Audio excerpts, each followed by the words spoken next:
I don't know when, yeah, I'm stuck in Folsom Prison, and time is rolling on. And I hear that lonesome whistle way down in San Antonio. Well, when I was just a baby, my mama told me, son, always get good, boy, don't ever play with guns. Yeah, I shot a man in Reno just to watch him die. And when I hear that lonesome whistle, I hang my head and cry. And I bet there's rich folks eating in a fancy dining car. They're probably drinking whiskey and smoking big cigars. Well, I know I had it coming. I know I can't be free. And I hear that lonesome whistle, and that's what tortures me. Torture me, child.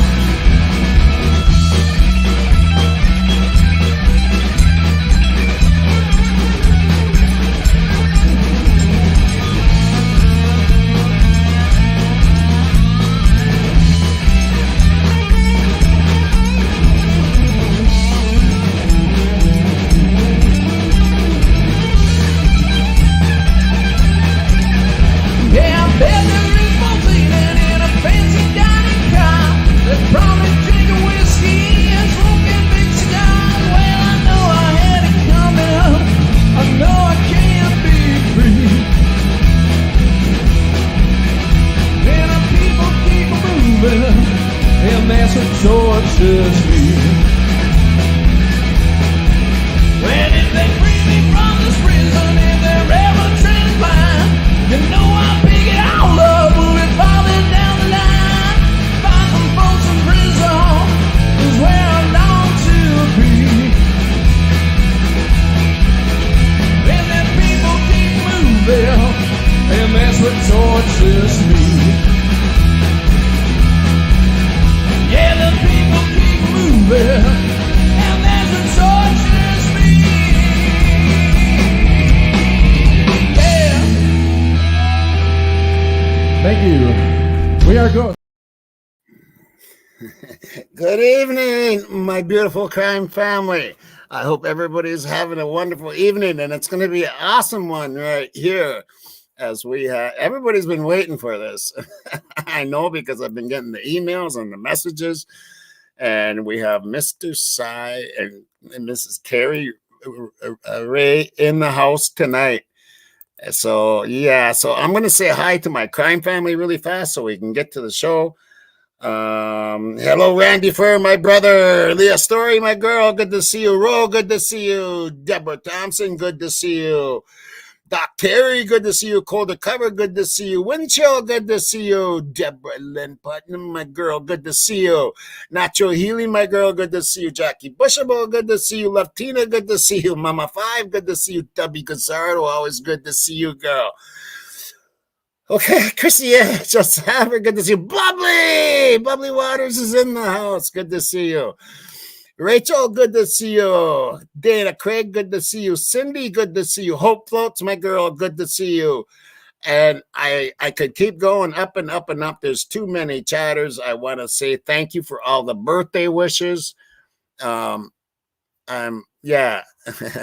Cy's birthday was yesterday, so we're close in birthdays. That's cool. And tomorrow's Harmon Kilbrews, my old childhood hero. Anyway, I want to introduce our guest for the night, and that would be Miss Cy and Keri Ray. Hello, folks. How you doing? Good to see you. Good to see you, Tommy. Good. Happy birthday. Yes, happy birthday. Yeah, thank you. And same to you yesterday. Belated. Yes. Absolutely. Yeah, what did you say? They say your 40th is your hardest one, so hang in there. Right? I'm way past that one. Yeah. So yeah, this has been an exciting one for us. So I do got some questions for you. And you have started a channel of your own, right?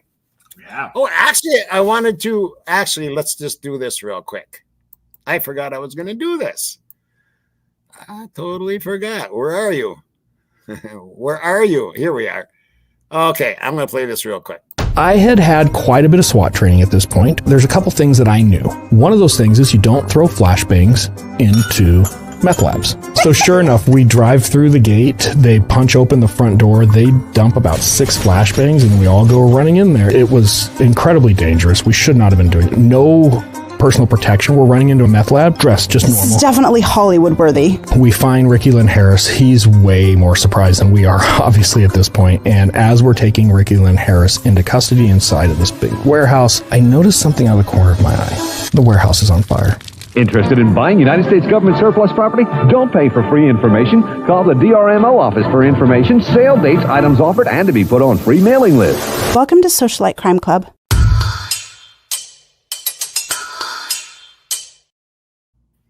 there we are, right there. Socialite Crime Club is their channel, and we love it. The whole family here. So I bet you everybody out there in chat has been to your channel. I love it. Thank you so much. Yeah, we're getting a lot of love from the true crime community, and we're having a good time. We're really new in this space, so we're learning it as we go.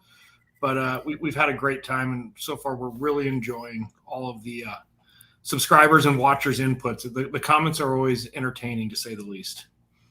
I come across as ghosts. I don't know why. I'll comment on your video, and I come across as ghosts live. Oh, okay. Sometimes it says Tommy Jude. Sometimes it says ghosts live. Don't ask me why. I have no clue. Well, the band, it's my personal one I use, and the band I was in was called Ghost, and so I had a channel called Ghosts Live. So but I don't know why it doesn't say Tommy Jude all the time, because sometimes it says Tommy Jude. So I have no clue. It must be a YouTube thing. But yeah, everybody's excited about that. We don't know much about YouTube yet. We're still figuring it out. So yeah, it's quite I've been here today a year. I forgot. Today's a year anniversary. I started on my birthday last year with the channel. And so it's been a year today. Well, congrats. Yeah. And that's it's been quite a year. Yeah. I jumped into the lives probably a little quick. I probably should have just did some videos at first and not jumped into the lives. But I love my lives and I love my family here. So yeah, it's worked out well. So how did you two meet? That's one thing that people I've gotten a few emails on that. How did you two meet? Well, there's 2 versions. There's my version and there's her version. I love it already. Go ahead.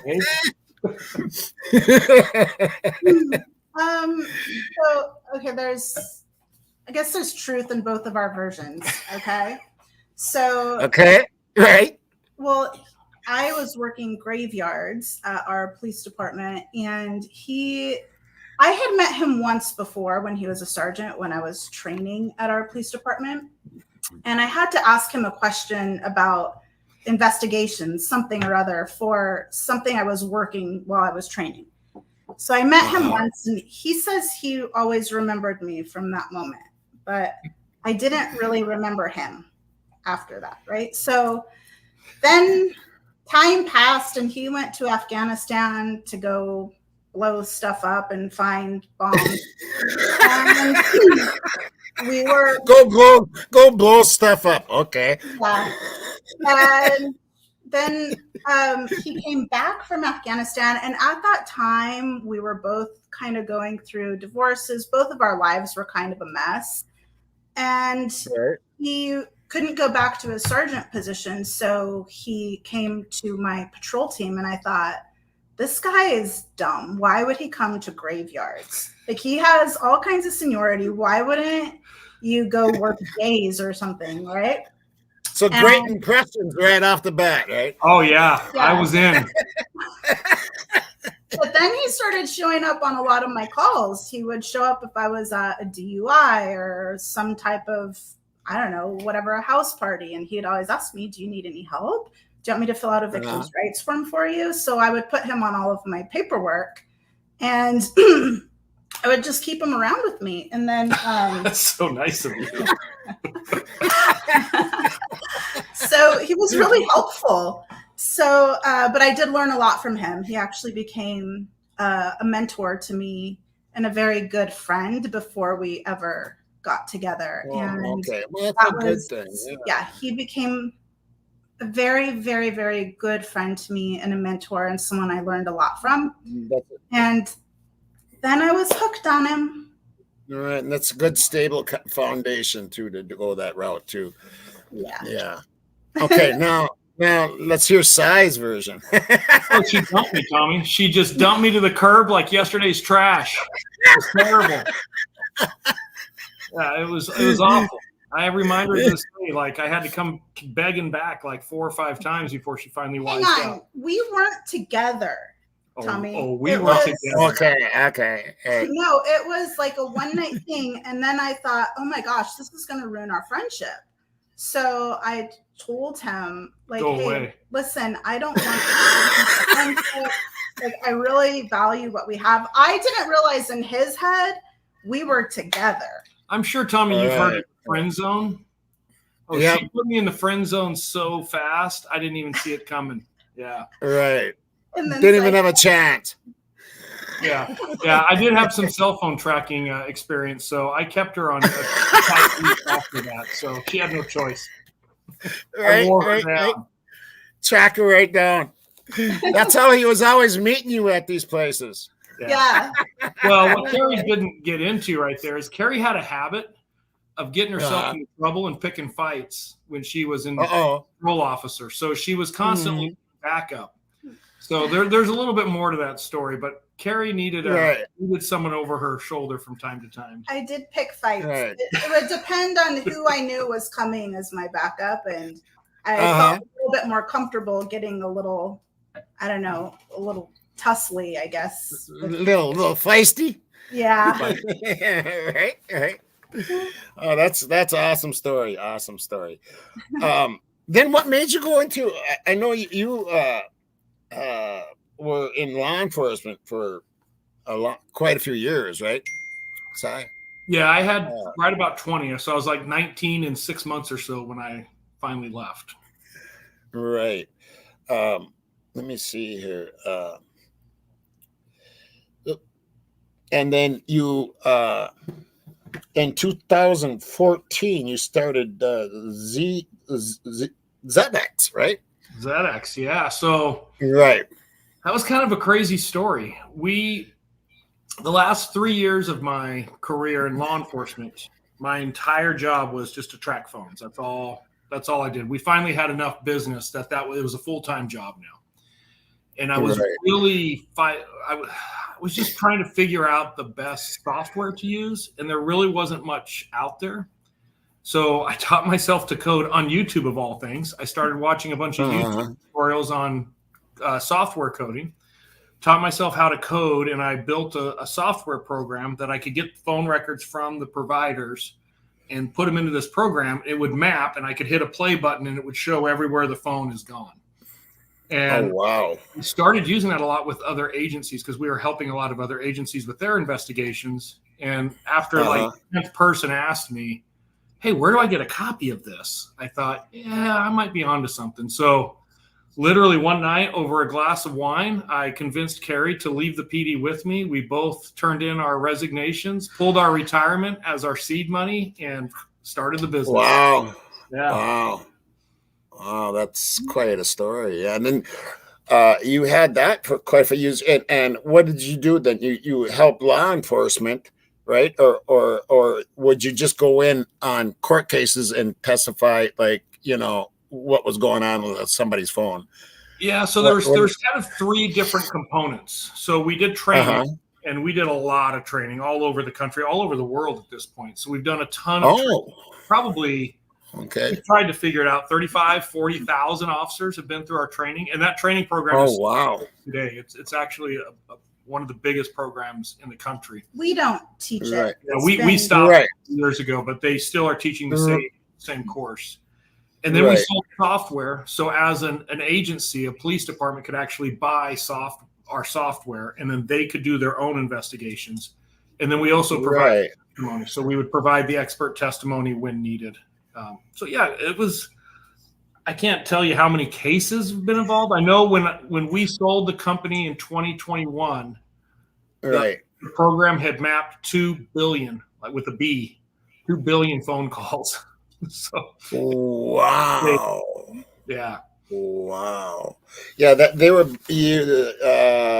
LexisNexis. They bought it or something, right? Yeah, Right. we were trying to buy some data from them. We weren't even trying to sell the company. We just wanted to buy some of their data. And when they realized what we were doing with it, they saw the opportunity, wanted to make us an offer. And I was like, we're not really interested. And then they made us the offer. And I told Keri, I'm like, we're selling this business. We said, okay. It's time. Right.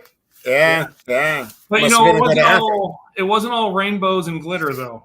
We had rough Right. years. It was, it's like starting any business or any startup. You got to put your Right. So yeah, we definitely had to hustle it. Right. Yeah. That first couple of years in business can be pretty rugged with any type of business. I was raised in my parents owned a grocery store for 33 years, and I heard the stories of when they first started out trying to get that grocery store going. Yeah, that would be hard. Right. Yeah. So have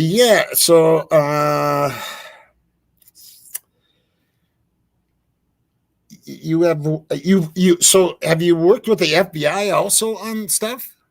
Yeah. So the FBI is a big agency. That's the one thing I want to throw out to start with. We've done a lot of cases with the FBI where we work together. The FBI is working their part. We're working our part. We both testify in court to the case. Most of the time, we're actually working for the U.S. Attorney's Office, and then we'll just be part of the bigger picture with the FBI. So, but yeah, we've had quite a few cases over the years, and then we've had a handful of customers within different divisions or task force of the FBI that use our product as well. I see. Okay, and so this product is still available, and it is available for police departments to get now, right? Yeah, they can actually get this, and I would think that would be growing pretty good. It is. It's doing really well. It's mainly just police departments because the type of data you have to put into the program requires a search warrant. So, there's really nobody else out there getting that type of data. So it's just a law enforcement tool because of the search warrant requirement. Right. I got to ask you this this is one of my own things. Is it just me or is there more corruption in law enforcement and stuff in the nation than there was? Is it just that there's better technology and they're just getting caught, or does there seem to be more? That's such an interesting question. And I think we've really had to evaluate where we stand on that. When I was a young officer, of course not. When we were police officers, no, there's no corruption. Right. But it isn't until you get out of that and you kind of step back and you look at the bigger picture. Obviously there is always going to be a certain amount of corruption that happens within any entity. Right? It's just inevitable. Right. Yep. I think what we're really starting to witness is poor training and the inability for the average law enforcement officer to keep up with technology. And we have such a public stage now to show these incompetences. And I always say, Tommy, that most incompetences that you see are incompetencies that you see at a government level. Everybody thinks it's a conspiracy, but it's not a conspiracy. It's just incompetence. But it's easier to believe the conspiracy. Now, obviously, there are conspiracies out there that are real. Like everybody's seen them. There's enough out there.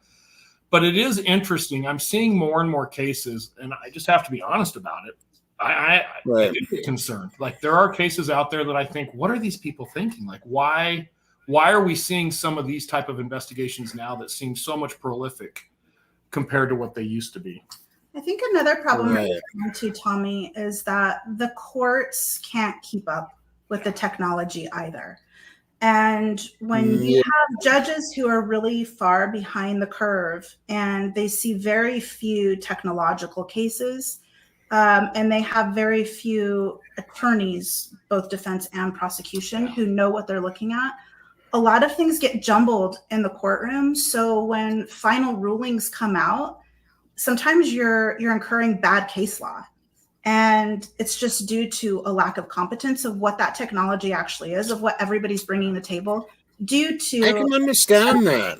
Yeah, due to a systemic lack of training within law enforcement as well. Well, just the whole judicial system. Yeah, the entire judicial system. Right.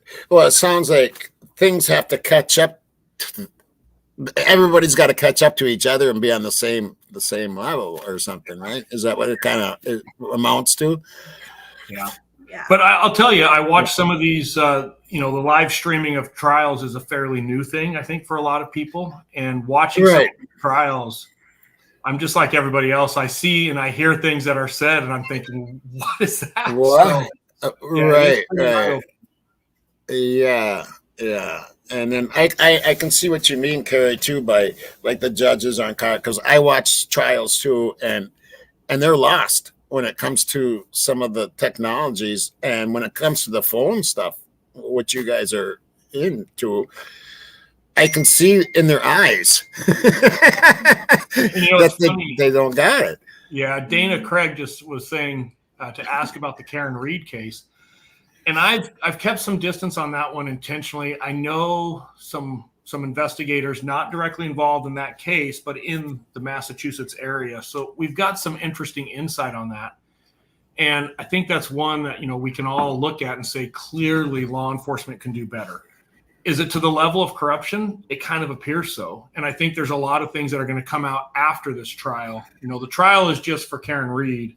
I think there's going to be a lot of investigations that come out on the law enforcement side and the handling of this case after the trial is over. And I think it's really going to bring some things to light that there's some borderline what appears to be corruption. But, man, you talk about incompetence. When you've got a guy on the witness stand, detective for what I think he said 16 or 17 years, and he's never used crime scene tape, like that's a pretty big deal. That's I think I've used crime. Yeah, like you steal your evidence. You do that in field training. You don't get off of field training and get released to go out as a patrol officer without using evidence tape. So when I heard that, I just thought that is crazy. And then I don't know about blood samples and solo cups. I think everybody in law enforcement can agree that maybe isn't the best practice. So, it was definitely eye-opening. But short of that, we're kind of staying out of the Karen Reed case because we do have some connections. We need to be careful. It was our program. So if you guys that were watching the Karen Reed case, when they were showing all the GPS information moving around in the neighborhood, and it said tracks on the bottom, TRAX, that's our software program. So that's the program. So they used our software in mapping some of the locations in that case. So like I said, we got to be careful about how far we can go down that rabbit hole. But I would be lying if I didn't tell you even I had concerns about a lot of the testimony I heard in that case. Right. Yeah. Same here. That's what you've been saying too, like on the corruption part of it, and a lot of it being just incompetence. I think what happens sometimes too is they end up finding out where they messed up, but it's too late. Yeah. And then they try to cover themselves, and then it makes them look it look even worse, makes them look more like corruption than it is. Yeah, and there's kind of a golden rule, and I think that's what really surprised me with the Karen Reed case. If I can tell you, we've had some really high-level cases. So I was a homicide sergeant for a number of years, and we had some really high-profile cases that came out, and there was times that I would look at what we have, and the easiest thing is deconflict it out. Hey, we have too many close ties to this victim or this suspect. Hey, Phoenix Police Department. Hey, Arizona Department of Public Safety, come take this case. And I think that was the biggest, eyebrow raise for me on the Karen Reed case, is that's probably a case that should have gone to Massachusetts State Police instantly. That actually really surprised me that it didn't, because most and homicides or deaths, even if it's like a traffic accident, I think always go to the state police in Massachusetts. So that was Right. a little weird to me, unless things have changed since we've worked with Massachusetts. Yeah, technically agencies, Boston PD is the only agency in Massachusetts outside of Boston State Police that actually has homicide investigators, trained homicide investigators. So typically in that state, the state police handle probably 90% of the homicide outside of the city of Boston. So there's just a lot of, and I haven't dove in that case and I don't want to. You know who Turtle Boy is? Turtle Boy? No. So there's a reporter in Boston called Turtle Boy. That's how you know it's a good. He's named Turtle. Okay, Turtle Boy. But he was kind of a web sleuth, an investigative reporter, jumped on this case. They ended up arresting him for like harassing and intimidating witnesses. No. But if you cross Turtle Boy, he would just make your life a living hell. And there's a lot of people who have backed off this case because they don't want to deal with Turtle Boy. Wow. Yeah, I don't know who Turtle Boy is. You're better for it. Karen does. For it. Karen knows. Yeah, golf knows. I think he's even been arrested for like they indicted him. Interfering with the investigation or something. He's pretty crazy, but he did a lot though to show the incompetencies and issues with that case. So it's probably good. Right. Yeah. Turtle Boy. Okay, that's a good one. I haven't been following. I've only got a couple of cases, really. One main one, and then I drift off once in a while because I get bored. You know what I mean? You guys do pretty much a case a week, though, right? A case to two a week, something like that. Right now, it's one case. So we actually record a lot of our episodes beforehand. We're always about 4 to 6 weeks ahead of episodes. Oh, wow. Okay. Because we travel so much. If we didn't do that, we wouldn't be able to stay with our weekly episodes. So there may be times when we're 6 or 8 episodes ahead and we're traveling for 3 weeks at a time. And then you don't even hear our episodes. We'll keep up with comments and things like that as we're traveling. And then we'll come back and load up another 3 or 4 more episodes before we have to travel again. And we have keep ahead of the game. Who helps us push it out on YouTube because we're pretty we lack a lot of knowledge when it comes to using social media. We're getting there. We're getting better. Our kids are telling us how to do it. But we have young people who do that for us. And and the better practices of doing that. So you know, Tommy, we could do drop some new information on your channel here tonight, like the world premiere. So that'd be great. August, we don't have a date yet, but in August we're going to start our lives. So we will be doing lives. We're going to shoot for 2 a week. So we'll have regular episodes we do every week. We'll still be there. And then hopefully we're going to get 2 lives a week going as well. So good. Someone did ask if we edit our own videos. Sometimes we do. If we have time to do our own edits, we will sit down and edit our own. But oftentimes, if we're really busy traveling, we have 2 or 3 people that we really rely on to do our edits and push our social media.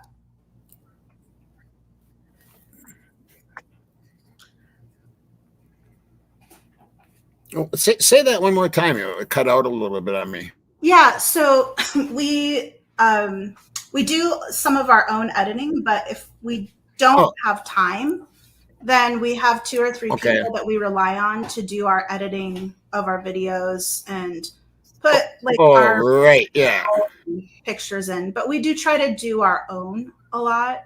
Sometimes we just don't have time. Right. Yeah, I understand that. Yeah.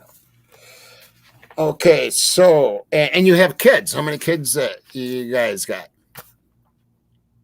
4? 4 girls. 4 girls. All right. This is where all the gray comes from. Right. Lucky to have any of them left, but yeah. We each 4 girls. That's Okay. Yeah, I got 5. One was murdered, and there was a case about that. Here, he was murdered in '98. Yeah, but so I got, I still got 5 kids. I still consider him one of my kids, but I have 4 boys and a daughter. So, Yeah. but my sister, my brother had all girls, just like you. Yeah. Yeah, we do have a male dog. He's a Mexican hairless. We have a Zolo. Say the whole name. I'll screw it It's up. a Zolo. It's Skinkley. And It doesn't sound. Zolo. It doesn't sound the same when I say it, Tommy. So I make her say it. I'll try to find it and bring it up for you. Picasso. He's the ugliest dog in the world. He's kind of ugly, but he's really sweet. He's kind of a jerk. So ugly that they're cute. Probably so ugly they're cute, right? Yeah. Yeah. He has his own Instagram page. He actually does better than we do. If he were a bigger Zolo, he would be really, really cool. But he's small. His ears like flop over. They don't perk up. He doesn't have a full set of teeth. Right. Yeah. Tongue hangs out the side of his mouth because he doesn't have a full set of teeth. He's hairless. So, here we go. Here's a picture of him. Okay, hard. Let me blow it up there. There we go. Yeah, there you go. Okay. Oh, okay. I know what dog. Okay, I know what dog set is. Yeah.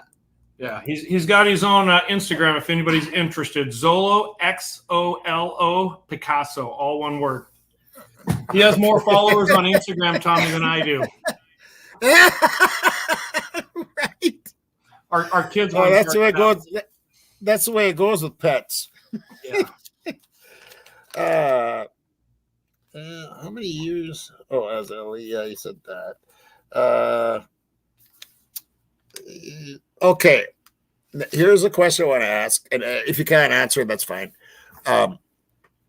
You guys, you call it something else, but I think in a video that I watched, but people on my channel and in the crime community want to know about these stingrays. Oh yeah. What they do, if law enforcement, are they allowed to do what they do with these stingrays? It's a great question. And I can probably clear up, a lot of people will run with conspiracies with stingrays, and I can probably clear up why that happened. So I call it a cell site simulator is what we call it. Or if you ever hear anybody refer to a CSS, cell site simulator. Stingray is actually a brand. So there was a company, probably the first company that really developed one of these pieces of equipment was a company by the name of Harris. And they named the product Stingray. So that's kind of where it's a product name. So cell site simulators, just across the board, there's multiple manufacturers of this. But at the time, and it gets really weird, the military was using it.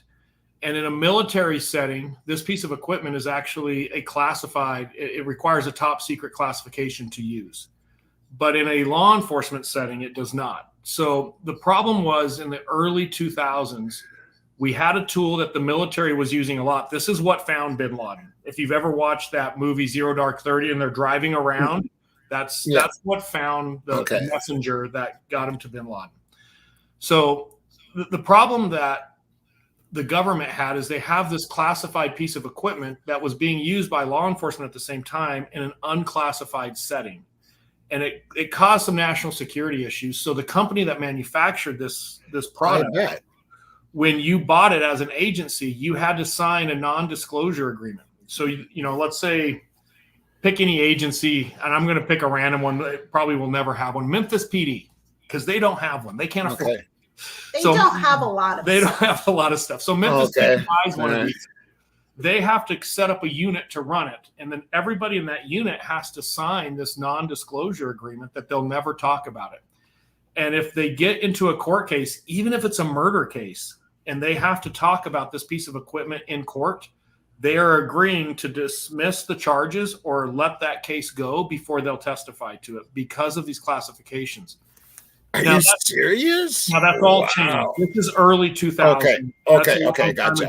But that's why everybody's like, "Oh, there's this big mystery about it." it wasn't a mystery. It was one of those things that technology was outpacing the government very, very quickly, and they didn't know how to deal with the legalities of it. In today's world, I would say there's probably 2 or 3 in every state for the most part. So there's agencies that make these available. It does require a search warrant. That's the other thing that I don't think a lot of people realize is you have to write a search warrant, and it's a big search warrant. It's like a 36, 50-page search warrant, but you have to justify using it. It's not easy to get, right? It's not easy to get, and they're expensive. The really good ones are now running about 1.2 to 1.5 million for one. So what? It's a very expensive piece of ouch. And, people immediately pull back and they're like, oh, my God, what's the government doing? I can tell you, we had one. We bought one in 2006. So from 2006 to 2014, I ran it nonstop. I used that thing a lot. And I've worked with them in Afghanistan as well. So I'm very familiar with using them outside the United States as well. And what people need to understand is these things have rescued a lot of living victims. So we've had a lot of kidnapped suspects or kidnapped people who are with suspects, and we've actually been able to rescue people before they're killed because of this piece of equipment.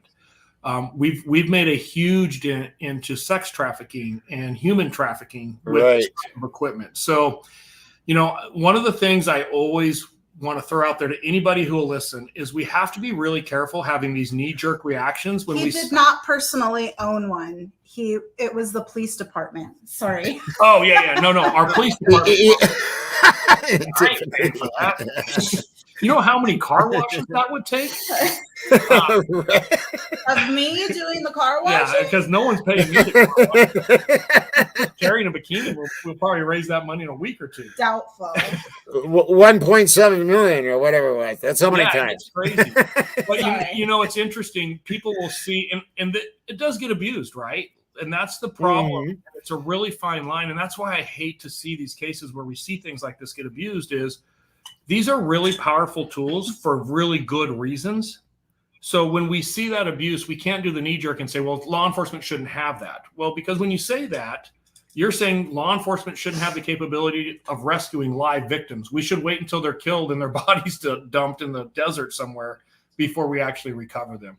So there is this balance, and that's one of the things we really try hard on our channel is to present both sides of the coin of being able to say, hey, we see the abuse. We understand it. We understand why it pisses people off, but you can't throw the baby out with the bathwater, right? You've got to be able to find out how to balance that. And I think more importantly, how do you hold people accountable who do abuse the tools and the systems? And that's really paramount for us.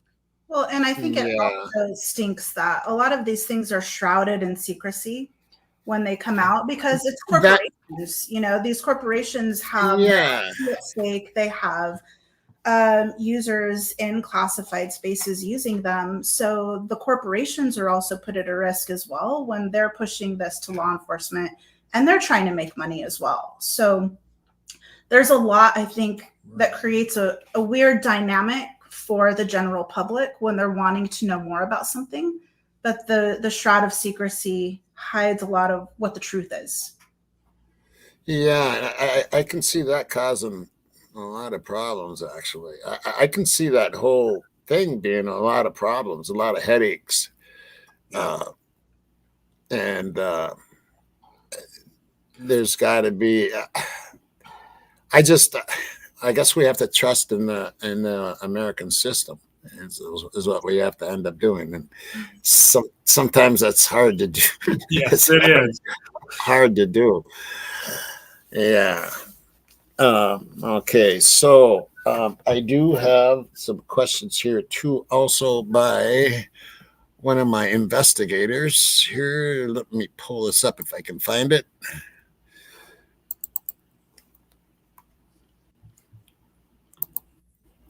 It should be coming up here. Yeah, while you're doing that, Tommy, somebody asked about, do we ever use equipment on something other than like a kidnapping or a missing person? Typically for us to do it, we have to be able to articulate a threat to life. Now, that could be just a suspect making threats to go kill somebody, or maybe there's a history that if we don't find this person, there's a likelihood they could hurt or injure somebody. But typically it's your higher level violent felonies that this is used for. Yeah. Did we use this in the case we were just talking about in our scans? Did you use that to find Christopher Harlan? Yes. So we have an episode coming up where he actually mentions using this equipment to find a stalker. He was a constant stalker of his girlfriend, and he was not only threatening her, but also any new boyfriend that came over, because he was stalking her in ways that she didn't know about. So it got to the point that he had so many arrests, of misdemeanor arrests, that we were able to charge him on felony. But when you have somebody who is creating something like that, even under a domestic violence umbrella, then we can use equipment like that as well to track them. Yeah, I think the best example that we could talk about when we start to see this stuff is 9/11. 9/11 happens and everybody's shocked. And then, of course, everybody starts accusing the government. Well, what did you know? What were you doing? Right. Of course, if the government would have done everything they possibly could to prevent 9/11, how many rights would they have violated in the process where people would be saying, you couldn't do that, right? So there's right back and forth. Balance. Yeah, it's a balancing act. It really is. Yeah, and I think that's what America's about, isn't it? Yeah, and holding those accountable that can't get it right. I think that's the biggest piece. Yeah, and I think that's one of the things I really respect about you guys is that it doesn't matter what side of the coin.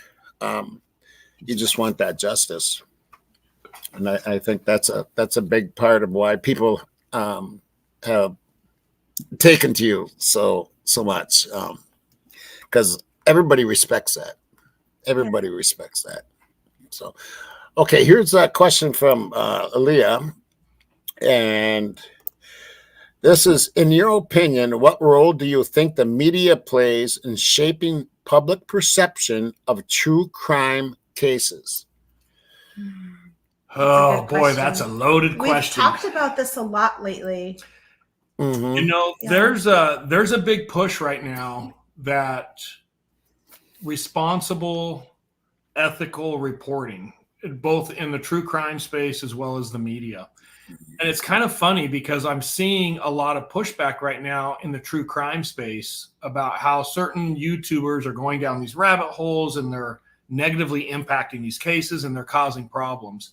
And it's really starting to become an issue. And I'm seeing more and more awareness about that. When we were at CrimeCon in May, they actually passed out flyers to all of the YouTubers and all the podcasters at CrimeCon saying, hey, ethical, responsible reporting.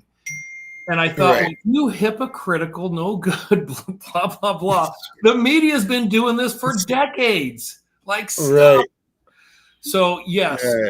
I seen you on CrimeCon, by the way, with Lana. You ran into Lana. Yeah, I watched that whole thing live. I watched it live.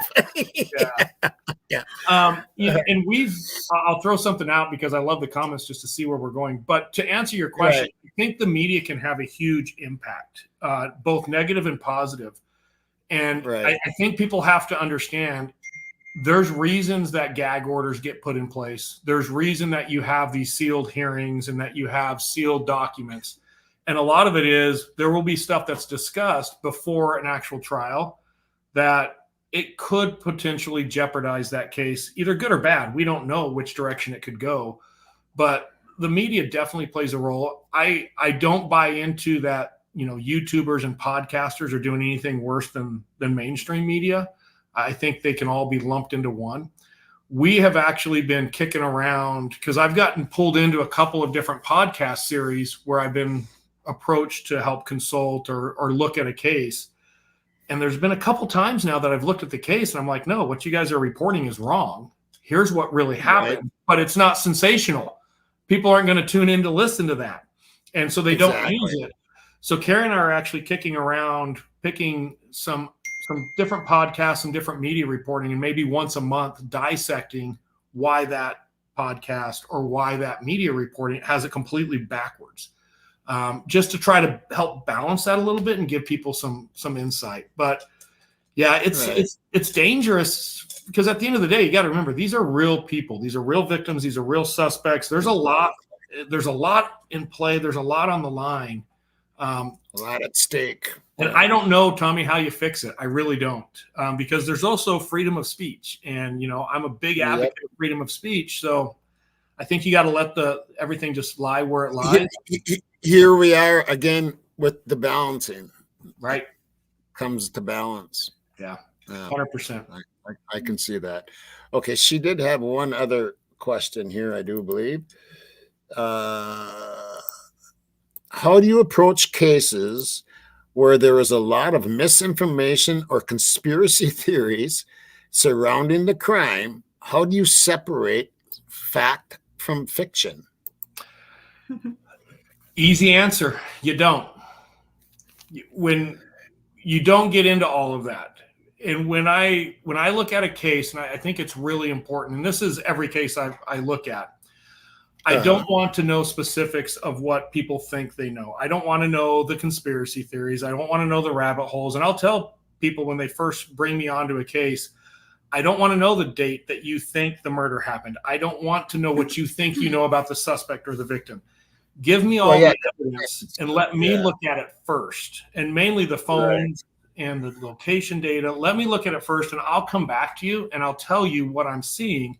And whether that helps you or hurts you, quite honestly, I don't care, but I can give you an unadulterated version of what we're seeing. Your knowledge. Yeah. And we've done a handful of episodes. We've got some more coming about emotional hijacking. I was just going to say that. Yeah, run with it. I'll shut up for a second. Yeah, we talk a lot about emotion getting in the way of being able to really consider facts, because and this is, I think, why a lot of cops and detectives are really screwed up, why you get these people who are just very non-empathetic when they show up somewhere, when they talk to people. And there's actually research that's been done that people who see violence like that and who have to investigate it a lot, they actually start to lose gray brain matter and they become less and less empathetic. So when you're exposed to that type of imagery or information so often, I think Cy and I have actually gone through that. Yeah, I've lost a lot of gray matter. There's no doubt.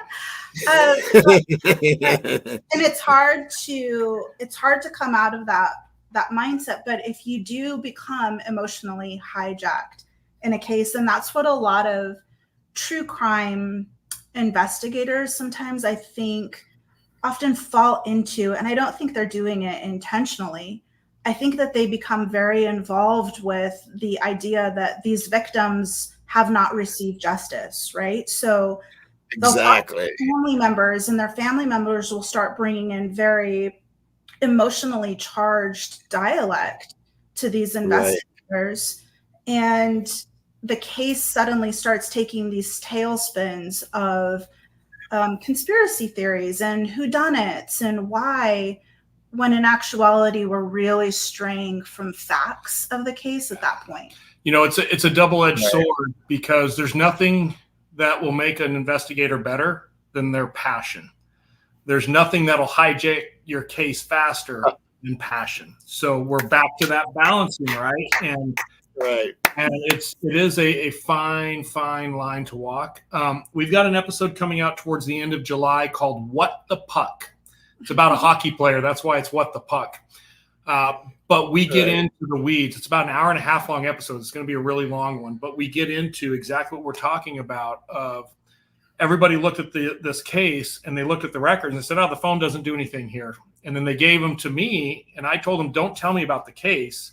And I got the homicide date right or wrong. I thought that this person was killed 3 or 4 days before they were actually killed by looking at the records. Well, when you look at the day of the murder, the phone records are irrelevant. They don't help.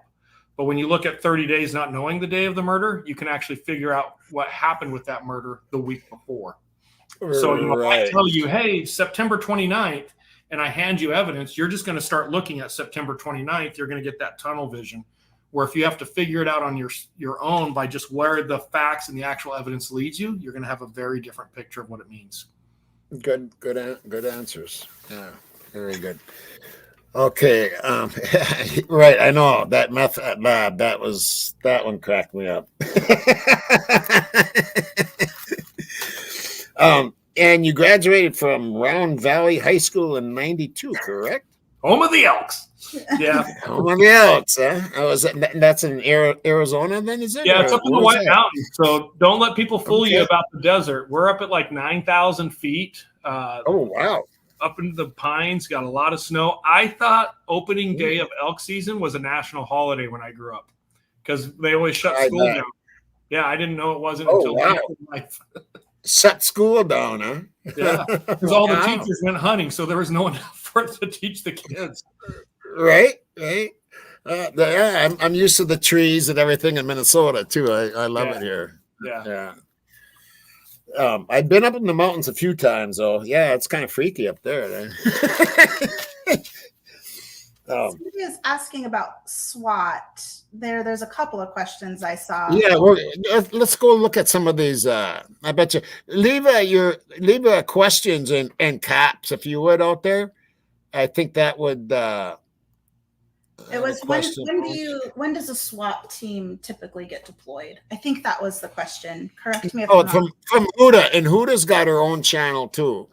It says, "Hello, Tommy, Joe, Keri, and Sai. I have a question, if you can answer. When does law enforcement use the service of the SWAT team? In which cases? Thank you." So that's what a lot of people don't realize is SWAT is used to reduce liability. And I know a lot of people immediately would think there's no way SWAT teams reduce liability, but sometimes they're a huge liability. Yeah, they can be a really big liability. I'm not going to lie. I might have burned a house down once on Christmas Eve. That's a different story. Oh, geez. Oh, wow. Oh, wow. Okay. There's a history here.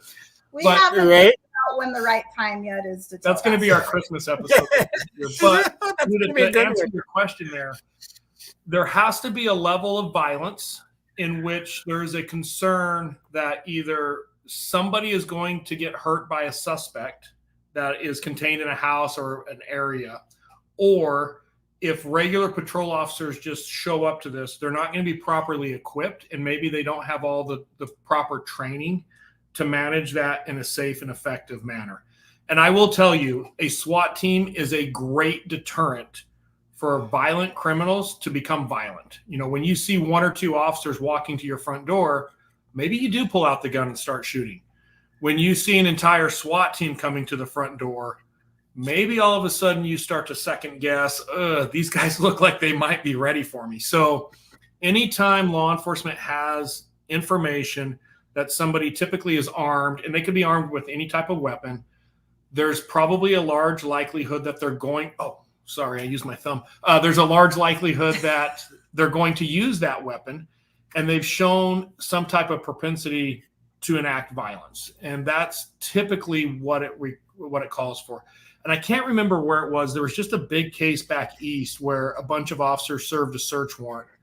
And it was kind of hodgepodge together, but I want to say 3 of the officers were killed and maybe a 4th was shot.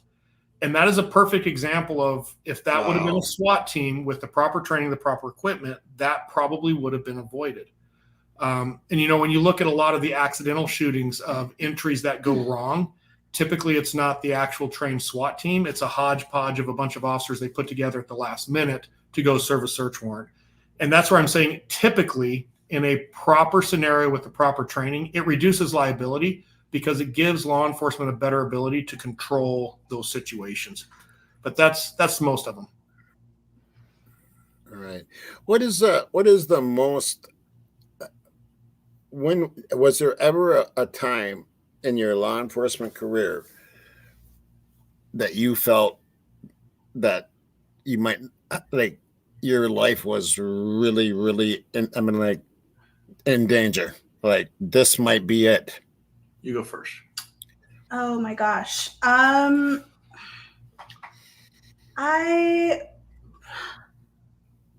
that one's tough. It's not tough. I feel like there's so many opportunities to potentially speak about, because you're always Right. into a situation or other that you don't know what's going to happen. You're constantly on guard. And I also think that that's where, again, law enforcement officers lose a lot of that empathy part of them, because you're always ready for a fight. You're always ready for something bad to happen. So I can honestly say that I felt fairly comfortable, more so in law enforcement than I have at other times in my life. More safe, honestly, because you were shot at outside of law enforcement, but never in law enforcement. Yeah. So Keri worked at a Target in as a shoplifter arrester in college, and actually like had knives pulled on her and all kinds of crazy stuff. I was probably more scared for my life at that point. This is when CDs were in Target. Yeah, and I worked in South Phoenix, which is not a very good area. And I had somebody running down the parking lot. I watched them leave. I watched them steal everything, and they had CDs coming out of their pants. And when I went to stop him, he pulled a knife and just started. I was probably within 2.5 to 3 feet of him. And I just remember thinking, oh my gosh, like I might die, right? And law enforcement, though, you're almost brainwashed and prepared that you may not go home. And that's it. So you do everything you can to make sure you go home to your family. And you have your peers who are there with you, and you're kind of in this mindset of doing the right thing. You're there because you want to help people. Most people, at least I did, I went in with, if I'm in a dangerous situation and I'm helping somebody and I happen to get shot or whatever, I don't want that to happen, obviously, but you're already in the mindset of the possibility for it. Right. Yeah, I've been trained for it. Yeah. I've had numerous. I don't know that I could even count them all. I've been shot at multiple times. I've been in a lot of really touchy situations. I did some pretty hairy stuff. I was actually an undercover officer in Afghanistan. So I was with an Afghani police team, and we all grew our beards out, and we would go out into the field and we would make cases in this undercover role. It was actually pretty hairy. But, I also had kind of a thing. There are certain people that need to be taken off the street. They're just terrible, horrible people, and they're extremely violent. Right. And I was very aggressive in hunting those type of people for the majority of my career. So how they say men don't live as long because they're just dumb. I put myself in a lot of terrible positions throughout my career. Yeah, but as those are happening, you're going by the spur of the moment, and you're making very, very fast and quick decisions. I'm sure it's got to be kind of freaky sometimes. Yeah, and Murphy's Law is always going to come out. What can go wrong absolutely will go wrong. Right, like blowing up meth labs, government meth labs. That one cracked me up. Going in with the flashbangs and stuff. That's just crazy. What is a Diddy SWAT? I didn't know what she's talking about. Thomas has got one here. What is your criteria for taking a case?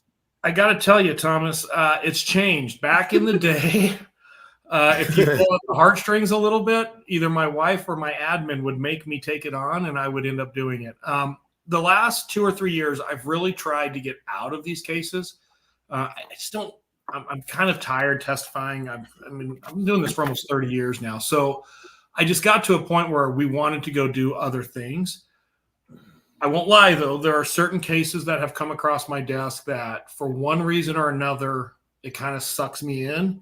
And for lack of a better reason, and Keri explained this to me the other day really, really well, so I'm going to quote some of her words. There's only a handful of people that can probably really get involved in some of these cases and really sort out what's, if you scrape the surface a little bit and you start digging. It's a very technical field that I'm in, and there's just not a lot of people in the U.S. that I think can take a look at some of these cases and really make an impact, good or bad. So Keri always guilts me, and I get this moral obligation that, well, if I don't do it, who's going to? And that's kind of been what's factoring the last few years. I'm also really big in kid cases. I take a lot of, it seems like the last few years, any case involving children, I've really jumped on, and we do a lot of that. But we don't charge anymore. We do everything we do pro bono at this point. So it's got to be a pretty significant case. And we've had to get really picky because there's so much out there, right? There's so many cases that I know. involved with. It's crazy. Yeah. So I don't know if that's a great answer, but that's kind of where we're at least in 2024. That's what we're doing. Yeah. Right. Deborah's got one here. Have either of you ever been involved in the case of Amber Hagerman, 1996 cold case never solved? This case is very intriguing. I haven't heard of it, actually. There's so many. The other thing is, I think there's so many cases out there that people ask us if we know about. And we're like, no, I have no idea. I'm so sorry. So we do try to look up cases as they come in.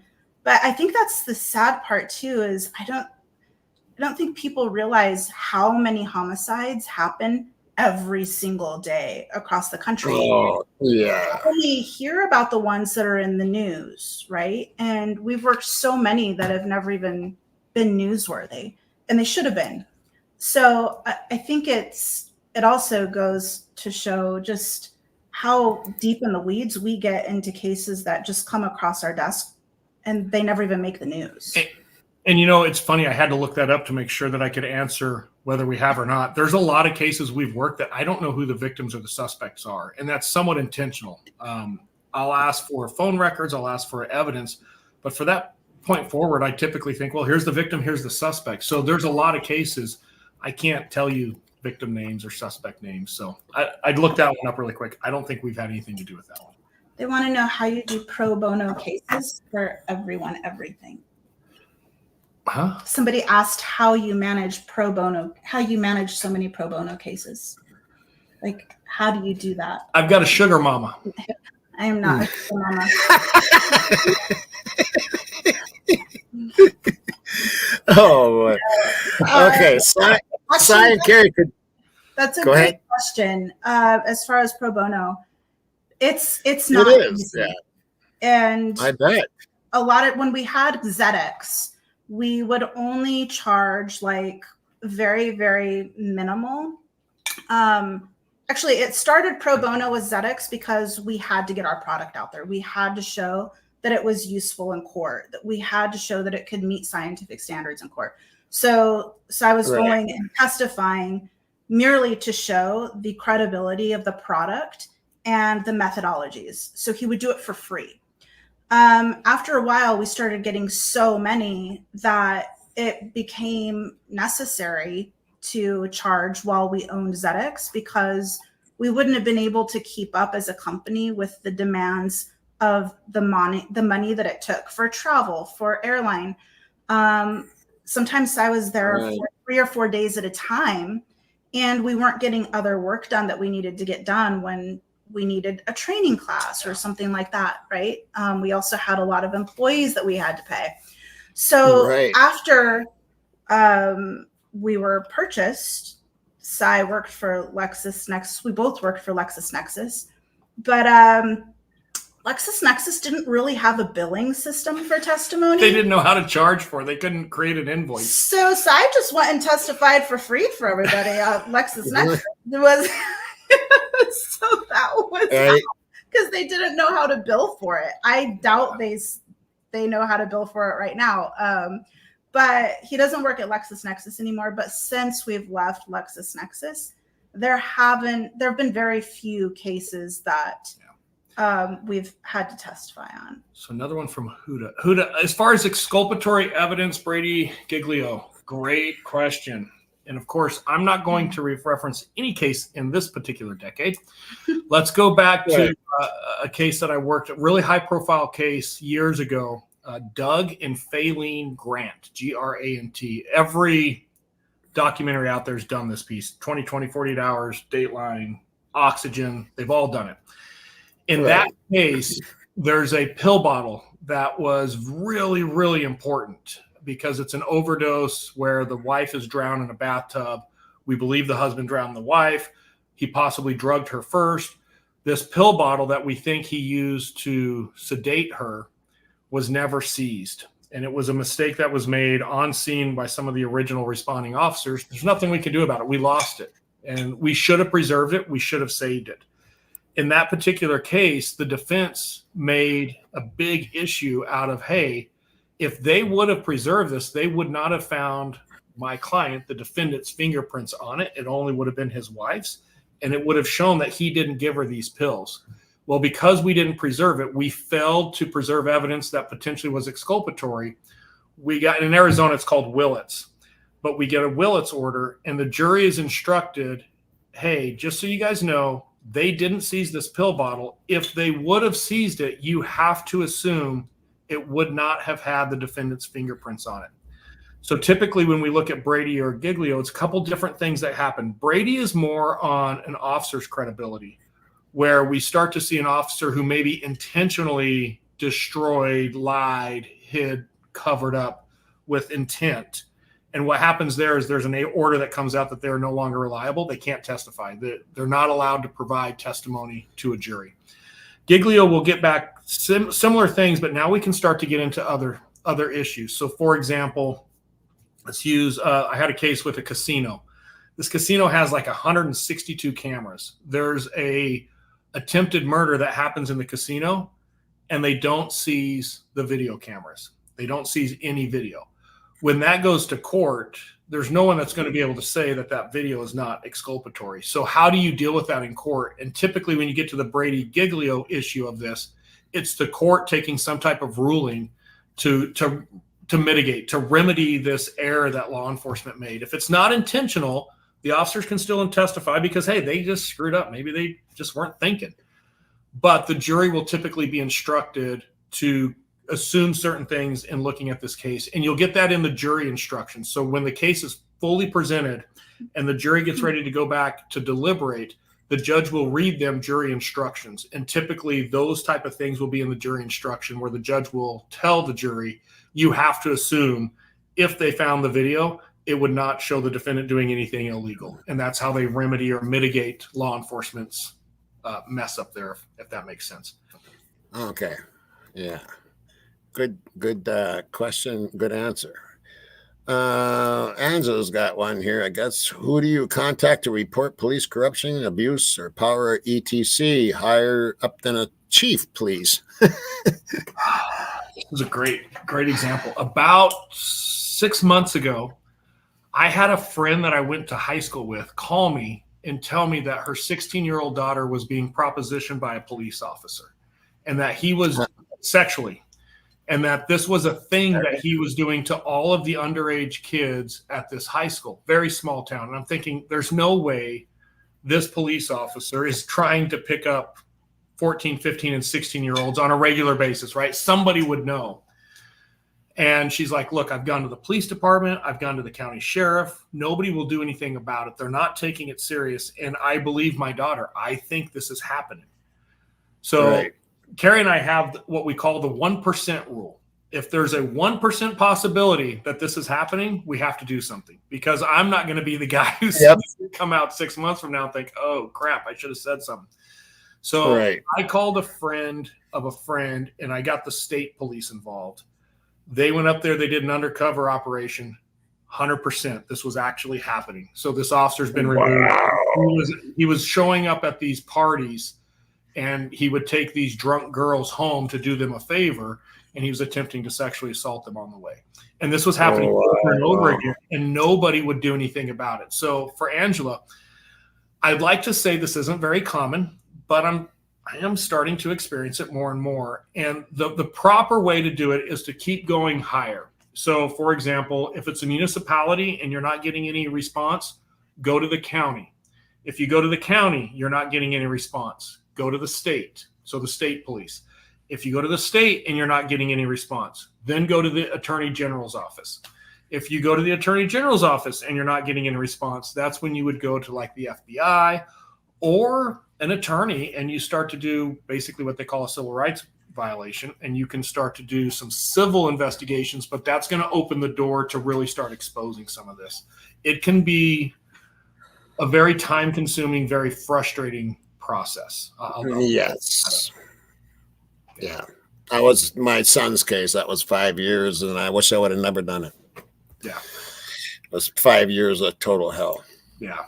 Yeah. And we see that, and man, my heart goes out to those victims on that, because, you know, when you're doing this for the first time, you don't know all of this, right? And trying to figure that out and navigate that, I've just seen people absolutely lose their minds over it, because it is so frustrating to deal with the bureaucracy that comes with it. Right. And that's no, I'm glad she touched on that, because it's spurring my memory here that something I wanted to ask you. Have you ever been involved, or do you want to be, especially Arizona, because I'll tell you why here in a bit, Native women? Yeah, it's a big issue right now. Hot topic.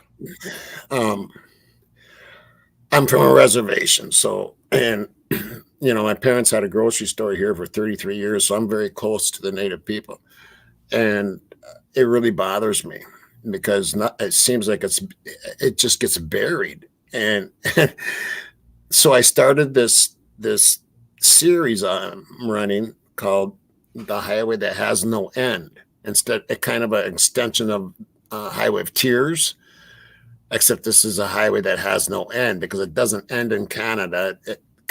It's all over.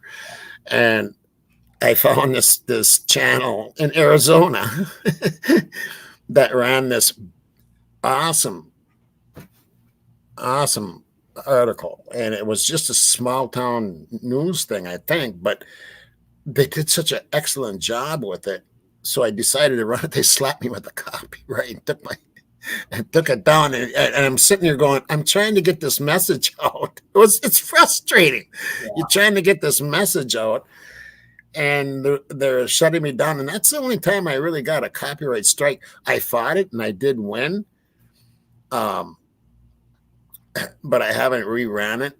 But I'm going to keep carrying that series on. Actually, I'm going to be coming up with another one here pretty quick. I can give you some context, too. So there's an organization called NALEA. It's the National Native American Law Enforcement Association. And Keri and I have both attended their conferences several years over how to combat trafficking and human trafficking with some of the cell phone records and offering assistance.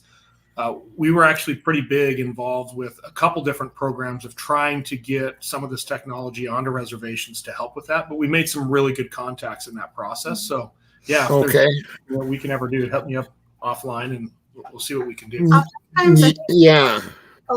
Some of the reservations actually have a lot of FBI that they work with, because they're working kind of, I don't want to say across state lines, if you will, but there is that boundary of reservation that typically they'll reach out to the FBI for a lot of assistance. And again, you never know what kind of help they're necessarily getting, or what that knowledge base actually is for the assistance that they're receiving. So it gets tricky when we start working with reservations, because they kind of have their own bylaws that, when as an officer, a state officer, and you walk onto a reservation, or even maybe an FBI agent, you may not understand any of their laws and how their court systems work. And they're very work. Suspicious. Yeah, they're very suspicious of outside law enforcement as well. So it's hard establishing relationships with them. Okay. Yeah, that's a very interesting subject for me. And that whole child trafficking thing is gotten, I think I don't know if we're just learning about it more now, but it's very troubling. And I'm going to do anything on this channel to expose anything I can on that. And there's certain areas, and I'm not going to mention these areas, but when I first got into this, because of certain things I did when I was younger, we've all been there. Yeah, certain things. I kind of know certain routes that are used for not trafficking, human trafficking, but other trafficking. And cigars. But there's a lot of cigar trafficking, especially cigar trafficking. Yeah. And I think that business has turned really dirty.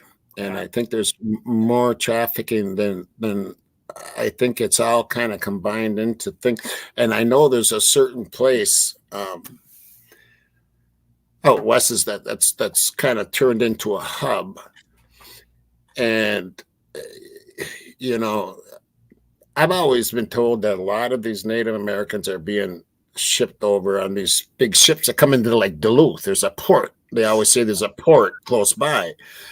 Well, I had a friend of mine. She used to sing for us, and her son worked on one of these ships, and they're supposed to hand over the blueprints of the ships for federal people.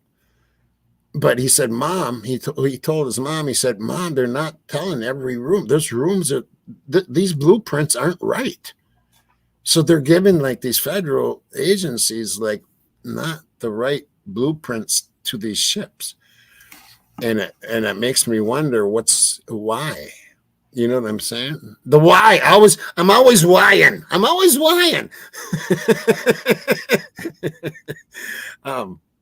But yeah, I just thought I would share that because there is certain hubs in the United States, and they're usually close by ports. Yeah. And I think what got battled somehow, and I was just wondering if you've been involved in any of that, in any of those kind of cases. Yeah, quite a few actually. And it's, I don't think people realize some of the ripple effect of legalizing marijuana, because what you did is you employed giant criminal networks almost overnight.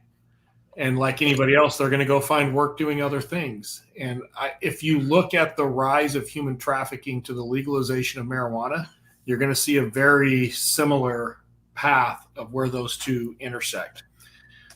You had entire organizations that were making a great living over the illegal transport of marijuana. And now that it's pretty much legalized across the country, you've got a lot of people with skills, some very unique skills that are now out of a job. So how do they prosper off of this? Well, they took a lot of the income away from these cartels or whatever, because you can go buy it in a store. Yeah. I think but again, there's that balance thing though, right? Yeah, exactly. Take one thing away, you got another thing. Yeah. We live in a very imperfect world. Very, very. Yeah. Yeah, I'm kind of worried about that whole thing. It just seems to be happening so much in this country. Yeah, and for your listeners, if they're not tracking, some of the background on that, just really quick, the human trafficking from Native American reservations in the United States is the number one demographic of all demographics for human trafficking right now. There's terrible reporting around it. There's all kinds of legal issues that prevent reservations from working with certain law enforcement working with certain reservations. And what it's done is it's created this perfect gap for the criminals that are into human trafficking to target Native American lands to do human trafficking. And there's just an overwhelming, dismal response from the government to get involved at this point. But it's starting to get more traction. So I'm hoping, we're going to see more and more come on that. But it is a true crisis. It's bad. It is. Yeah. Okay, let's see what else we got here. Cigars. Yeah, well, I'll tell you another thing that just to give another example of the cigar has turned into after 9/11, the cigars turned into turned white. That's because cigars were putting everybody to sleep, so they had to wake up. The green turned to white, and that's when a certain somebody said that's enough. Here's one from Rory. Rory is he has the Thou Shalt Not Kill True Crime channel, and he's very, very good friend of mine. And what do we got here? Sai, how does CAST work in particular, and what is difference between CAST and GPS? When do you feel satellites will be the go-to in future cases? Excellent question, Rory, I think. So a couple things really quick. CAST is just a unit within the FBI. It's not necessarily a program. It's not a process. It's not a mapping thing at all. CAST is the Cellular Analysis Survey Team, and it's a group within the FBI that works specifically cell phone records as it pertains to geolocation. So anytime the FBI needs to get involved in the case and figure out where somebody physically is or where they've been, CAST is the team that does that. Now, they have written their own software called the CAST Viz, and it's just the word CAST, V-I-Z, and that is a software program that maps this data. So really two totally different things. If I go to Facebook, for example, and Facebook gives me 30 days worth of your history and its GPS locations, I can take those GPS locations, I can put it in the CAST Viz program, and it'll map it for me. So I can see where all those GPS satellites are, or at least the GPS locations are. As far as the satellites, it is coming soon. There is a big race right now. I think Elon Musk is going to release his own cell phone. Probably we're going to see it in the next 18 months. And it's going to work off of Starlink. So you're going to have a cell phone that's going to connect to Starlink anywhere in the world. And the whole Verizon, AT&T are going to be holding the bag. Well, I think Verizon and AT&T are already trying to catch up with Elon when it comes to releasing their own satellites and having satellite connectivity for their phones as well. And we know people who have basically taken the Starlink satellites and they use their phone off at 100%. They're very rural. They have terrible cellular service. So they just take their Starlink satellite with them everywhere they go, and they link their phone to it via Wi-Fi. So everything they do is already being used through satellites.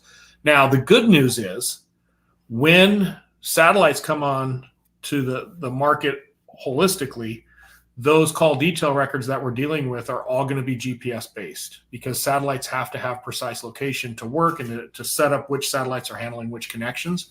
So we're not going to be arguing anymore about which cell tower was connected and how far a coverage range and all this other silliness. We're going to have legitimate 3-meter GPS. So it's going to make things better as far as I'm concerned on tracking phones, if that's better for you. I will say I think it is. We do have a Starlink. We've had a couple now for different situations in our lives, and they are amazing. I love it. It is amazing. Really? So yeah, unless you're just a terrible person and you're committing crimes, then I wouldn't really worry about whether or not you have one. But the Starlink system is amazing. Well, and I always look at it from a victim's perspective. You know, if you've got a device on you that can connect to a network somehow, we're going to find you. That's like the whole thing. Right.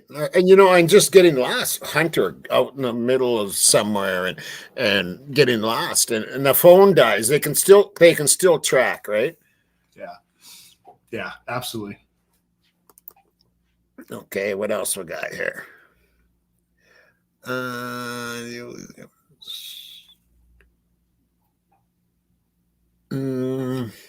don't know if that. I think they'd be against this, Thomas, because they got social media.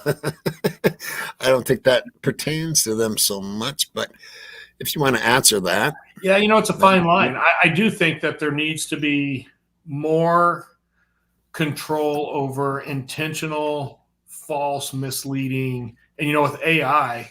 Somebody could take what we're talking about right now, copy my voice, copy your voice, change our entire conversation, and people will. Yep. So I am totally into, yes, we should have ways and systems in place that help that. The problem that I have is what they call the fact finders, or who is making the decision of what's true and not true, is scary in some cases. So I think there needs to be more monitoring of social media, but I also think there needs to be a recognized, well-trained, well-organized, very well-documented group or organization that does that monitoring. I don't trust Facebook to make decisions of what should and shouldn't go out, or Twitter, or anybody else. Quite frankly, I don't trust some law enforcement to make those decisions. We've had experience where there are companies out there of retired law enforcement agencies who want to control or have a say, so to speak, in what we train on. Yet the people who are the board members and who own those entities don't have anyone of that professional caliber who could come in and say actually what it is that we teach is wrong or right. So when we start looking at not just the true crime space, but any professional organization within social media, who says that the people that are monitoring that actually know what they're talking about? Yeah. How do you figure that out, right? So, and yes, Twizzle, we did know. Okay.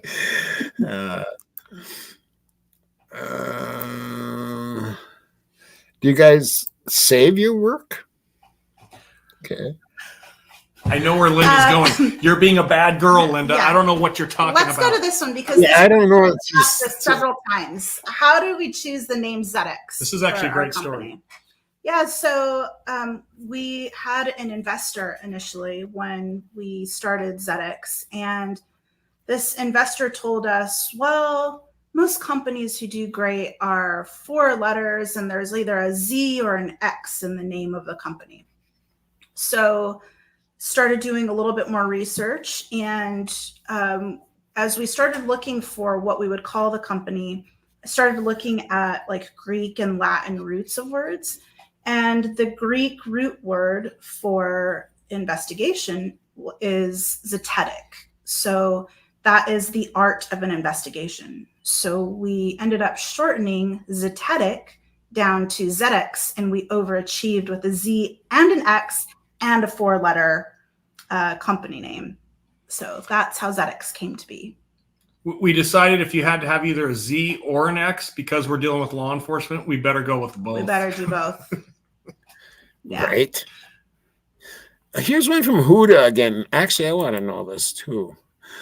I was wondering, when does the FBI assist high-profile cases? Do they have to wait for the local police to ask for their assistance? Yes, but sometimes it's just assumed. Having been involved in a lot of these cases, depending on the agency, there's a lot of agencies that will have members of their agency, that police department, will serve on an FBI funded task force. So a lot of time those connections are already made, and it's just assumed that, hey, we have this really high profile case. We've been funding resources by putting manpower into this FBI task force. Hey, FBI task force, we need help. You're going to do it. So, and then yes, to your point, I can also request it as an agency. I can say, hey, we're out of our wheelhouse here. We need extra help and extra resources. And that's really, at the end of the day, that's the FBI's job. When you get out of the federal space, they are established and funded to support local and state law enforcement on major investigations, mainly when it comes to resources, managing and helping with resources that maybe that agency doesn't have, can't afford, manpower type stuff. Okay. There's another one for you. Sorry, Keri, have you ever heard of the American Rescue Project? I believe it's a satellite company. I haven't. I haven't either. I was looking at Sean Atwood. I think, is that what you're looking at? Oh, American Rescue Project. Yeah. Okay, that's not correct. Casting bureau. Okay. Oh, this is by Simple Me. If the info put in the cast is not correct, then the cast can be wrong. Correct? Garbage in, garbage out. Right. Okay. That's a good, quick answer. Right. No, Angela, can't go there. Have you ever testified as an expert counter to an expert you trained? No. I have not. Okay. Oh, and here's right there is Socialite Crime Club. That's they've been putting it up in the chats and stuff here, but there it is right on the screen. Thank you. Yeah. Oh, here's one from Golf. Now, Golf is another creator, and it's Rory, Golf, and I a lot of times on panel together. So, can one apply your line of business / tech in the civil sector, and are you hiring? Asking for a friend, aka Twizzle Stick. No, Twizzle. You got me in trouble, by the way, Twizzle. We got to talk later. Twizzle's on probation right now. Is he on probation? Is he a bad boy? Yes, Twizzle's on probation. Now it makes me wonder. Let's just say somebody was trying to rat me out, and Twizzle posted something somewhere, and someone's like, "Look, Sai's giving up all the keys to the castle," and it went to the judge. Oh, and it was a pain in the ass. And I was like, no, everybody just relaxed. It's Twizzle. He's harmless. Right. Can one apply your line of business tech in the civil sector? Yes, they could. They could apply it in the civil sector, but they'd have to be working with attorneys who have the ability to garner a legal demand for the type of data that they're working with. So that's one of the reasons why we only ever really sold to law enforcement, was because they could get the data that from the providers under search warrant. So it's kind of sticky when you're working in the civil sector, in the civil world, or professional environments like corporations. They have to have attorneys who would be able to get legal demands for any type of data from the providers that has content or location information. Yeah. Another common thing for the civil side too is wrongful death suits. So we've had a handful of homicide cases that once the suspect's been convicted criminally, there'll be a civil proceeding. So it gets back in the civil arena, but they'll take all the evidence from the criminal case and they'll use it in a civil setting for the wrongful death suits. So we've had a handful of those that we've worked with. Yeah.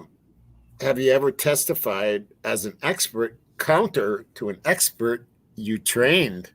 And it's interesting. Overwhelmingly, most experts will agree on what the records show. Every once in a while, you'll get some back and forth, but it's actually kind of rare. I can tell you there's like 4 experts in the country that I know are going to come in and say everything exactly opposite of me every single time, because that's how they make their living. But outside of those 4 experts, everybody else kind of comes to the same conclusions. And we might argue about some minor little things here and there, but we all pretty much come to the same opinions. And I've seen that across law enforcement. So, but have you ever with an expert that you trained? No. Never ran across that. Okay. Yeah. Now, I have had cases where experts that I've trained have gotten into really big cases and then called me and been like, "Hey, can you take a look at this and make sure that everything's good?" And then all of a sudden I end up with the case. So instead of being counter, they suck me into the vortex with them. But yeah. Now, that's not to say either, though, that he's never been involved in a case where the person using our system and who was using him, like on the state side, where they maybe didn't do things properly in their investigation and Sai had to say something. But typically those people aren't subject matter experts. They're people who've just been through our 40-hour training. So after law enforcement would attend the 40-hour training, then they're eligible to attend the subject matter expert class. And that's a very, very small percentage of people who actually attend the 40-hour. Hey, there's a great question, Tommy, that we should jump on. Have you ever been involved with anything to do with UFOs? From Kathleen. Right there. I'm trying to look up. I was going to plug him because I don't know if he's got a podcast, but he's been on a bunch of podcasts. Okay. Dave Rich, like R-I-C-H, and Marianne Robb, R-O-B-B. I worked with both of them. Both of them were police officers together. They have started, it's like UFO PD, or it's not UFO. Oh, great.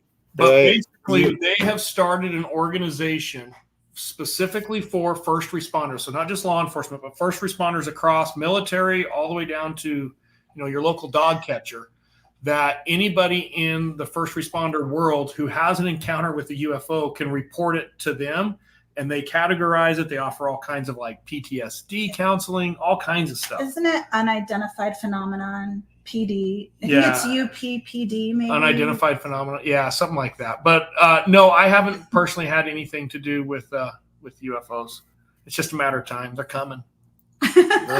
Yeah, I had my experience. Actually, I'm thinking of running one show on it, just because of my experience and because of some other people's experiences that have talked to me over this year.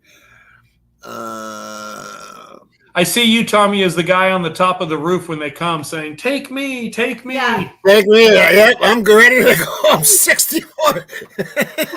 I'm ready to go. Yeah. So whoever, Thomas, I think you're right. I think it's UAPPD, if I remember right, is their organization. But if you're interested in first responders' interactions with UFOs, I know they're doing a bunch of work on that.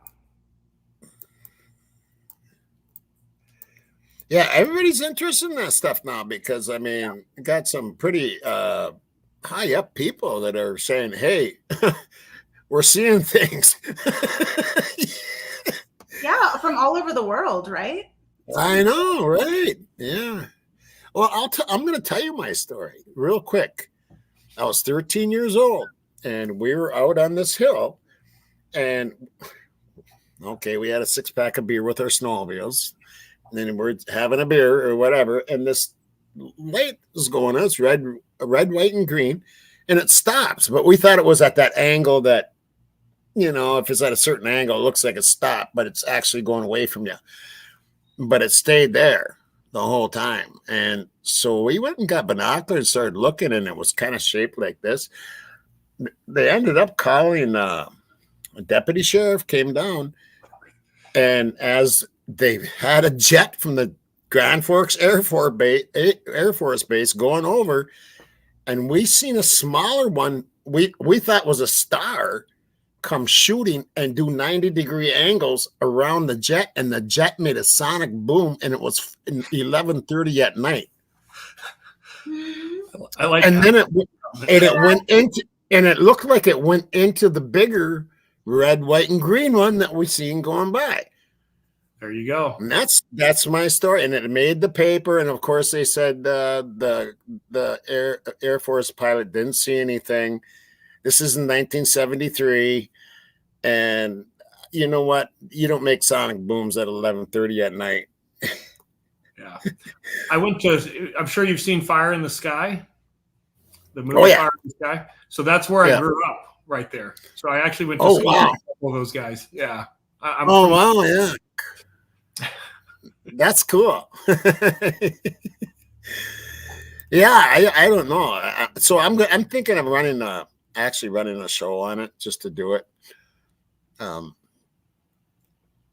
just for fun. You know what I mean? Give them a cell phone. We'll track it and figure it out. Right.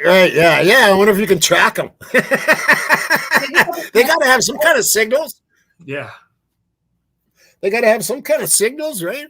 Have you ever tried going to where they're spotting UFOs and go there and just see if you can, with your gear, see if it pings or something? Actually, we did do an episode not too long ago about potential UFOs, but it wasn't UFOs. It was just a dumb guy. Are you talking about just a dumb guy? Oh, I forgot the name of the episode. Yeah, everybody thinks he was Bitcoin mining, but he wasn't. He wasn't Bitcoin mining. Yeah. What did we call that episode? I don't know. It feels so long ago. Yeah, what is that one? For the Love of Aliens, episode 25. Yeah. Episode 25. We did one 25? For the Love of Aliens. That's the closest alien. Okay. Okay, there you go. Episode 25. Right. Actually, I was going to ask you about Afghanistan. What was it? You helped with the IEs, right? Like, is that like finding out where they were? Yeah, so there was a program going on. What a lot of people don't realize with Afghanistan is we were never truly at war. We were a host country that was assisting. So the military was really hamstringed on what type of actions they could take and the approval process to actually do certain action. So they came up with this program where they embedded undercover police officers with Afghan police officers. And we would team up with basically Afghan police officers, but we'd all be undercover. We'd go out in the field and just work on our own outside of the military. And we would build cases on IED cells. So anybody who's trying to blow up our troops, they function very similar to cartels. So the same way cartels move people and dope and everything else, these IED cells were moving explosives. So we would build these cases and we'd figure out where they're storing the explosives, who's involved. And then we would go back to the military and we would hook up usually with one of the special operations groups. And then we would go back and target that area and recover, all the explosives or something like that. It was a crazy, I don't recommend it, but it was probably one of the best things I've ever done. It was pretty crazy though. I bet it was kind of scary at times too, I would think. Deborah, our hobbies and the hat collection. Yeah. Oh, and we answered one of the questions. I do have some hair. It's going, but I still have some. So it's interesting to ask about the hat collection. Si's always loved to wear those little types of caps. And as we were talking about starting a YouTube channel, I told him that you should probably have a persona. Maybe just throw one of your caps on our shows. And so he started doing that, which is good. Otherwise, people would probably mistake him for O.J. Simpson or no, I think it's yeah, I get called the white O.J. Dime Store Dave Rogan or Joe Rogan. Dime Store Joe Rogan. What's the other one? So it's probably good that he has a cap, or he'd be confused with other people often. Yeah, so I do have a pretty good collection at this point. There's a little store in North Boston that two of my kids are in Boston. So when we're ever in Boston, I usually pick up a couple our hats. Hobbies. I think our biggest hobby that we're the most active is probably diving. We love scuba diving. So we do a lot of diving. Wow. Yeah, we both have our master dive certifications, so we go diving. So there's been some questions in there of some of our favorite places we've visited in the world. I would say definitely diving in St. Lucia. There's beautiful diving there. Lots of. What about Fiji? Fiji? I haven't been there yet. It's on the list. Yeah, we need to get there. Most of our diving has been in the Caribbean or the Sea of Cortez. Yeah. But I also really, really loved Lake Geneva in Switzerland. I thought it was very, very beautiful. Yeah, we love to travel. I think that would be our other hobby is we travel every chance we get. Mm-hmm. And you don't have to worry, Deborah. I know my place in this house, and Keri's stilettos will always have room to breathe. I assure you, we will make sure things are properly managed. I'll stay on the top shelf because he can reach them there. Keri can't even get it that high. So I pretty much have the lower half of the closet, and he has the top half of the closet. That's funny. Good question, Deborah. Good question. Yeah, thank you. And I love St. Lucia. It's very beautiful there. And the phones is created to that. Does it scare you? All the information that the phone, it is kind of scary to the average person. I can see as somebody who isn't familiar with it, and then all of a sudden you feel like you're drinking from a fire hose because you're just learning all this stuff where it could be very overwhelming. Over the years, I've learned more and more about it. So it hasn't impacted me as much as that. However, I really think this is one of those things that I like to put in the data for good, and it can be used negatively. Just like anything else, it can be corrupted. But for the most part, when we get into the data that's on your phone, a lot more good comes from that than bad, regardless what you might or might not hear. And for me, I can tell you, I keep all my stuff open. I'm fine. Well, I hide my location from my kids because I don't want them knowing what I'm doing. But outside of that, I'm good with people going through my phone. Like if anything ever happens to me, it's all on my phone. They'll solve the case on my phone. So yeah, good stuff. I don't got nothing, nothing to hide. If they want to know a grocery list or something, that a wife, husband sends, or a wife sends a husband or something. I mean, Oh, at Tommy, I worked at the same place in Afghanistan. I was 760. Okay, yeah. So we were Did you just? I think you commented on one of our channels, one of our episodes recently. We did reply back to you. Yeah, so I was assigned to Paladin at FOB Airborne. So we were in Wardak, which is just south of Afghanistan. We had about an hour drive to get into Afghanistan, which we did something nobody was doing at the time. We would drive to Afghanistan by ourselves all the time, like on a regular basis. And so if you've been there, you realize how stupid we were. It was dumb. Wow. And dangerous. Right? Okay, can you explain the difference? This is one I wanted to know. Can you explain the difference between geo data and radio frequencies? I know this question, but it keeps coming up. Yeah, we have been talking about this lately. All right, so when I have to qualify as an expert, I qualified as an expert in Jessica. Yeah, no, we didn't have up armored. We were driving crappy Forerunners because that's what blended in. But anyway, whenever I qualify as an expert, I qualify in geolocation. And what that is my expertise is looking at any type of data that we can discern some type of location of a device. That could be your watch, your phone, your vehicle, whatever we're collecting that from. So geodata is that overarching umbrella, if you will, of anything that's giving us location information. Radio frequencies is one of the sources of geodata. So geodata is anything that's going to give us date, time, location. Radio frequencies is one of the resources we can use to figure out potential location. The problem when we rely on radio frequencies, we can go from somewhat accurate, and we've had accuracy to 10, 15 meters to hundreds, if not thousands of square miles. So it really varies. It can be really difficult to get that. All right. Good. That's good to know. Okay. That answers that question. So we've been talking about that actually lately. I think we talked about it on Rory's show. Okay, we'll do a couple more. I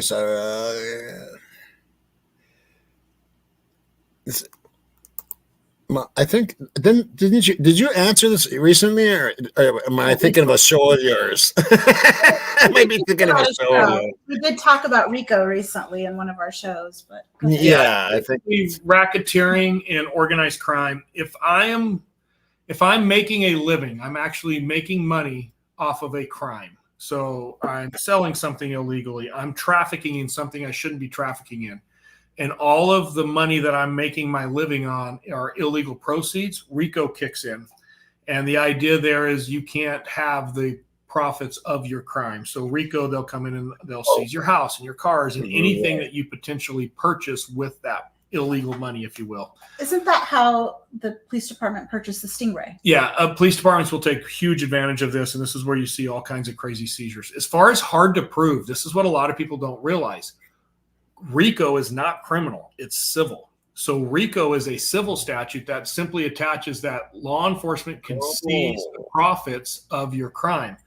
Well, because it's a civil standard, it's beyond a preponderance or beyond it's beyond reasonable doubt. So where, you get the preponderance of evidence for criminal cases where, jury's got to be 99, 98, whatever percent sure. Basically, for RICO cases, the jury has to be 51% convinced that more likely than not, what happened. So I've seen RICO cases go through where the criminal case actually flopped. It's kind of interesting. All right. That is. So it is a more of a civil, and I can see that actually. Yeah, it would be more civil. Okay, I guess that looks like it could be it, unless you guys can spot something. Not see much. We even have somebody from the UK. What time is it in the UK? She's been asking. Oh, that's Angel. We talk to her a lot. She comments all the time on our podcast. Angel? Good to see you, Angel. Hi. I hope you're feeling well, Angel. Oh, yeah. Yeah, I do want to know this. And this is from Thou Shalt Not Kill True Crime. And you should check out his channel. He does a very professional job.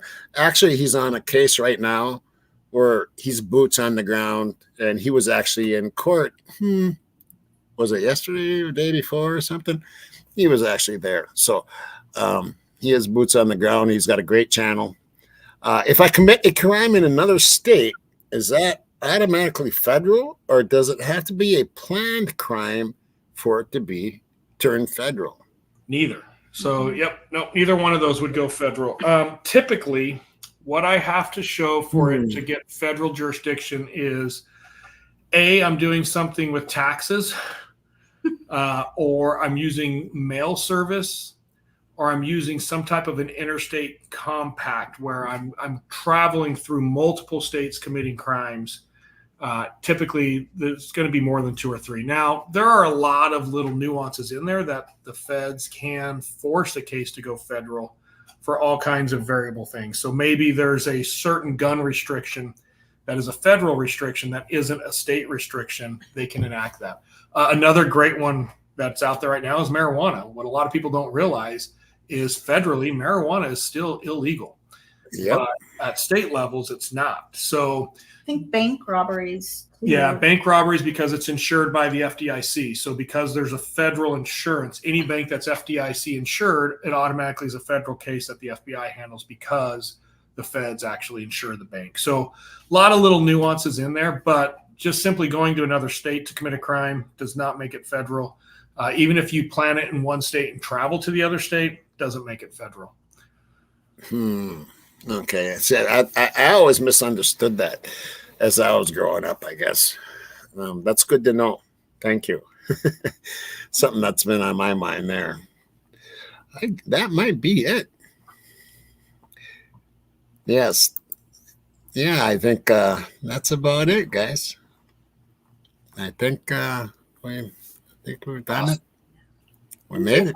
And we went over a little hour and a half, but thank you for having us on your show. It's been thank you for coming on here. Yeah, thank you very much for coming on. You guys are awesome. We love your show. And make sure you post mods, please post up the link again for Socialite Crime Club. And if you haven't subscribed, you make sure you subscribe and watch those videos and like them all the time and do all that fun stuff to get them in the algorithms.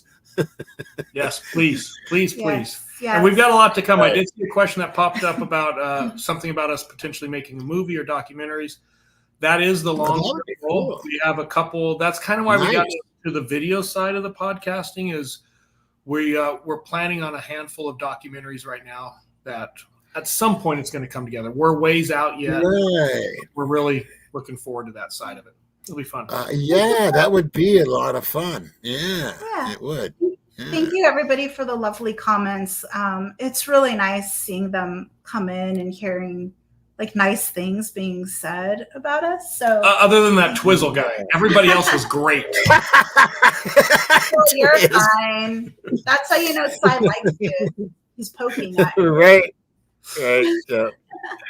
Yeah, Twiz is quite the character. I've been on panel with him a few times too, but he always offers good insight too. And actually, he's on the ground at the same place Rory is, and I know. Trust me, I know. Okay. All right. Twizzle, you be good. Yeah, behave, Twizzle. I don't want the judge calling me anymore because of you. Basically I might have heard about that, actually. Yeah, I might have heard about that, actually. All right. Well, if you guys want to hang around just until I play one song for my crew, I'd like to exchange a couple of things with you, and before you disappear into the night. And I want to thank you guys for being on so much. I'm going to do the same. We're going to do it just the opposite this time. I bring you down, and then I play a song, and then when I end the stream, and then it's us. Okay. We'll stick around. So you will stick around for just a little bit. Okay. All right. Thank you very much, everybody. And I love you, my crime family. Make sure you keep supporting the Socialite Crime Club. And you know what my saying is, right? My subs are my heart and my mods are my soul. And until next time, rock and roll.